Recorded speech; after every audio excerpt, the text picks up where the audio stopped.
আপনারা দেখেছেন সারা বাংলাদেশে আওয়ামী লীগের নেতাকর্মীরা দলীয় কার্যালয় তারা দখল দিয়েছে, তারা সেখানে জাতীয় পতাকা উড়াচ্ছে, তারা সেখানে দলীয় পতাকা উড়াচ্ছে, তারা সেখানে বঙ্গবন্ধুর ছবি এবং জননেত্রী শেখ হাসিনার ছবি বসাচ্ছেন, সেখানে স্লোগান দিচ্ছেন। সেই সব ভিডিও, সেই সব বক্তব্য ভাইরাল হয়েছে এবং সারা বাংলাদেশে আওয়ামী লীগের নেতাকর্মীরা বিভিন্ন জায়গায়, বিশেষ করে ঢাকা শহরে তো অনেক বেশি, বড় বড় মিছিল নিয়ে স্লোগান দিচ্ছে এবং আমরা যে বেরিয়ে আসছি সেই মেসেজ সারা বাংলাদেশের মানুষের কাছে পৌঁছে দিচ্ছেন। এ বিষয়ে ডক্টর মঈন খানকে প্রশ্ন করেন সাংবাদিকরা গতকাল, যে বিএনপি কেন্দ্রীয় নেতা এবং মন্ত্রী, তো ওনাকে প্রশ্ন করে যে আওয়ামী লীগ তো এইভাবে সারা বাংলাদেশে অফিস খুলছে এবং তারা মিছিল করছে, এ বিষয়ে সরকার বা বিএনপির অবস্থান কি? ডক্টর মঈন খান পরিষ্কার বলেছেন যে বিএনপি হলো বহুদলীয় গণতন্ত্রে বিশ্বাসী, আমরা কোনো দলকে মাইনাস করে রাজনীতি করি না, সকলের গণতান্ত্রিক অধিকার আছে রাজনীতি করার। এই কথাই কিন্তু পরিষ্কার হয়ে যায় বিএনপির অবস্থান আওয়ামী লীগ সম্পর্কে কি। এর দুদিন আগে মির্জা ফখরুল ইসলাম আলমগীর সাহেবকে যখন প্রশ্ন করা হয় এই আওয়ামী লীগ অফিস খুলছে সারা বাংলাদেশে, এ সম্পর্কে তার অবস্থান, দলের অবস্থান বা সরকার অবস্থান, উনি একটু মিনমিন করে বললেন যে এইভাবে তারা অফিস খুলুক, আমরা চাই না, তারা তো এখনো নিষিদ্ধ আছে, দেখা যাক কি করা যায়, এরকম খুব একটা স্ট্রংলি কিছু না। কিন্তু ডক্টর মঈন খান স্ট্রংলি বলে দিলেন যে আমরা কোনো দলকে নিষিদ্ধ করা বা কোনো দলকে মাইনাস করে রাজনীতি করায় বিশ্বাস করে না জাতীয়তাবাদী দল। এটা থেকে পরিষ্কার হয়ে যাচ্ছে যে আমরা আমাদের জায়গায় ফিরে আসছি। এখন গত সরকার, আপনার অন্তর্বর্তীকালীন সরকারের প্রধান ডক্টর ইউনূস, উনি একটা নির্বাহী আদেশ দিয়ে এই আমাদের দলের কার্যক্রমকে নিষিদ্ধ করেছিলেন। সেটা হলো, নিষেধাজ্ঞা দিয়েছিলেন, সেটা হলো যে 2009 সালে যে সন্ত্রাস বিরোধী আইনটা ছিল, ওই আইনের ভেতরে ওইটা একটু ঘষা মাজা করে কয়েকটা শব্দ পরিবর্তন করে তারপর ওনারা এই আওয়ামী লীগের নিষেধাজ্ঞা দেয় ওই আইনের উপর ভিত্তি করে। এখন ওইভাবে আইন পরিবর্তন করা যায় না। আইন পরিবর্তন করতে হলে সংসদে যেতে হয় বা আদালতের মাধ্যমে যেতে হয়। ইচ্ছে করলে কয়েকটা শব্দ মাইনাস করে ফেলতে পারেন না, কোনো আইন থেকে কোনো অ্যাড করতে পারেন না, এটা অটোমেটিক, এটা ভয় হয়ে যাবে যে কোনো আদালতে গেলে, এটা সবাই জানে। আর আরেকটা বিষয় হলো, গত সরকারের নির্বাহী আদেশের এই প্রজ্ঞাপন যদি এই সরকার তাদের প্রথম অধিবেশনে, জাতীয় সংসদের প্রথম অধিবেশনে যদি রেকটিফাই না করেন, তাহলে পরবর্তী 30 দিনের মধ্যে এটা অটোমেটিক ডিজলভ হয়ে যাবে, এই আইন আর এই নিষেধাজ্ঞা থাকবে না। তা এখন সম্ভবত মার্চের 10 তারিখে বাংলাদেশের এই নতুন সরকারের জাতীয় এই সরকারের প্রথম অধিবেশন, জাতীয় সংসদের প্রথম অধিবেশন অনুষ্ঠিত হবে। দেখা যাক সেখানে এই আইন সম্পর্কে, এই নিষেধাজ্ঞা সম্পর্কে কোনো সিদ্ধান্ত হয় কিনা, এই বিষয়টা ওঠে কিনা আমরা দেখি, তাহলে বুঝতে পারবো যে কোন দিকে যাচ্ছে। তবে আমার বিশ্বাস এটা তারা রেটিফাই করবে না, এটা এইভাবেই ছেড়ে দিবেন এবং এটা এইভাবেই মাইনাস হয়ে যাবে। এটা হতে পারে, অথবা আমাদের দলের পক্ষ থেকে হয়তো আদালতে যেতে হতে পারে। তো যদি আদালতে না যেতে হয় তাহলে মার্চের 10 তারিখে তো প্রথম অধিবেশন, তার পরবর্তী 30 কার্য দিবস, তার মানে আপনি এপ্রিলের 15 তারিখের মধ্যে এই আমাদের রাজনীতি করার অবস্থা ফিরে আসবে।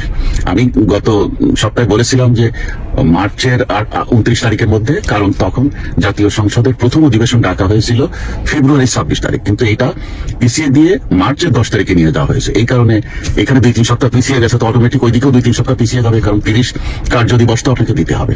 তো এটা ব্যাপার।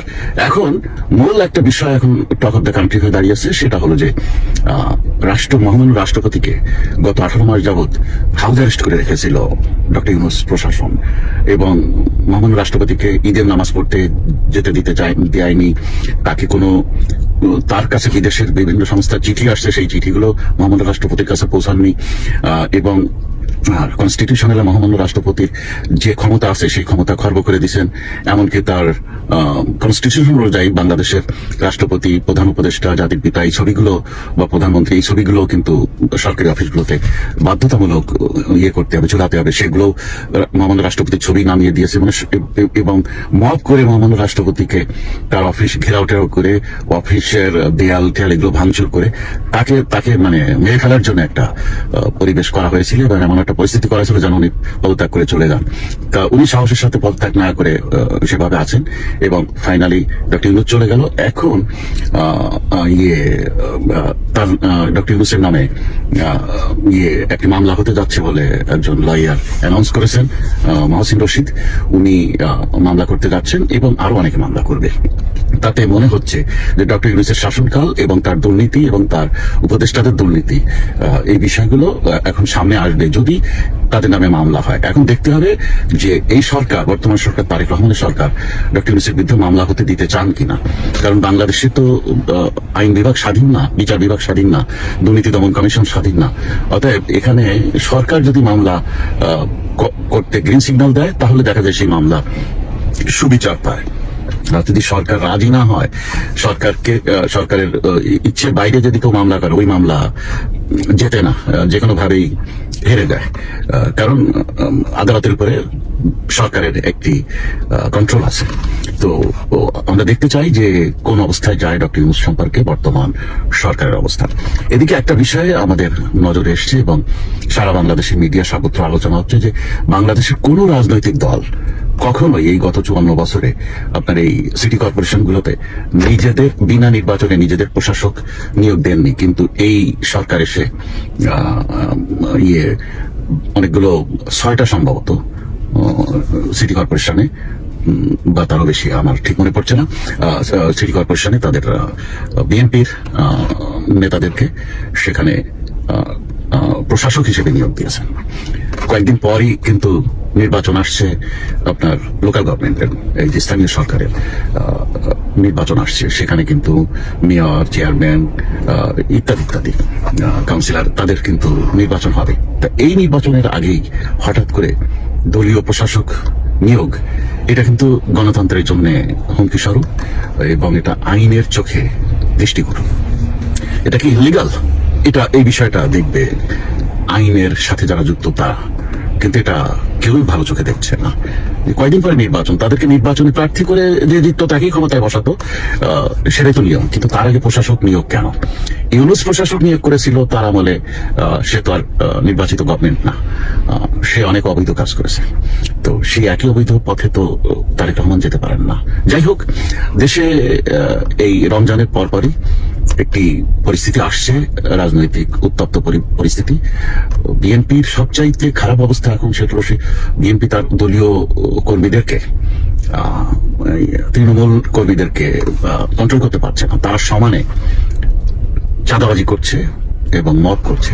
এটা যখন সাধারণ মানুষের জন্য বিপজ্জনক, এটা সরকারের জন্য বিপজ্জনক, এটা দেশের সুনামের জন্য বিপজ্জনক। তো একটা নতুন সরকার আসছে, তারা এখনো জাতীয় সংসদের প্রথম অধিবেশন করতে পারেনি। একদম নতুন সরকার। এই সরকার বিরুদ্ধে দেশের কেউই এখন কথা বলতে রাজি না, চাচ্ছে না।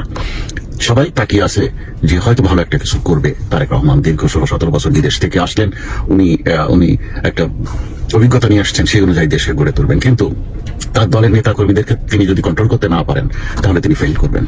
প্রিয় দেশবাসী, কথা হবে আগামীকাল। এদেশ আমার, আপনার, সবার।